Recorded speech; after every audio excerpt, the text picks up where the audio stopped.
Why I started to write for children? Well, it wasn't exactly a decision I took, rather something that just happened by itself. One day, I recognized that I had a few lines of a uh, rhyme for children in my head, so I wrote them down, and it ended up as my first collection of rhymes for children. Uh, the biggest gorilla in the world. Here it is. And that's the gorilla. He's quite a dish, isn't he? Cute.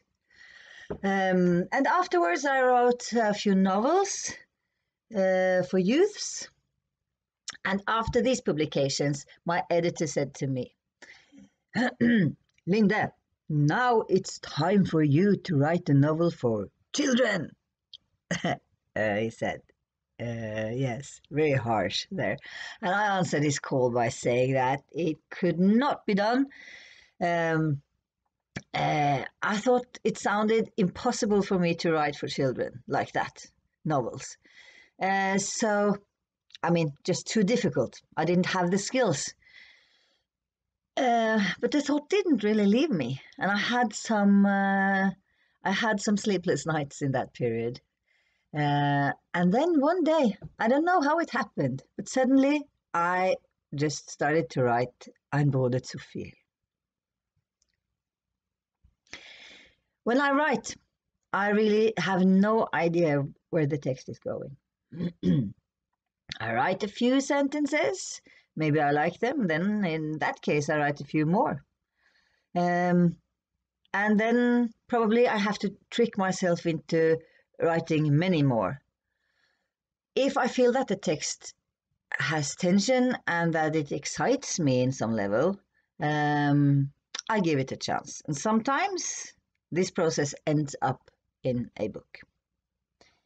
And when I started writing Ein Bruder, dazu, viel, I was in a state of mourning.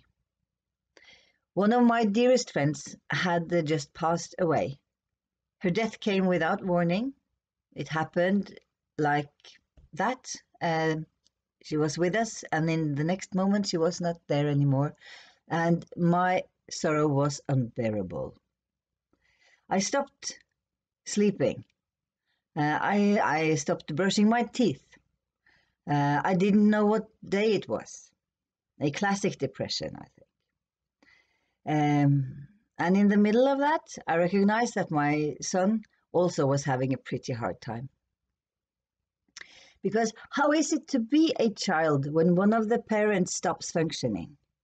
How is it to be a child with a depressed parent? This was the backdrop for the book.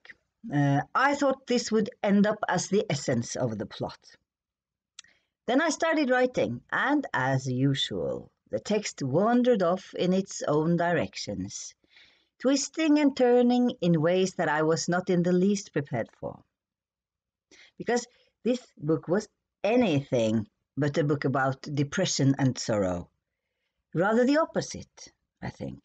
The book became hopeful and bright. And that's the short version.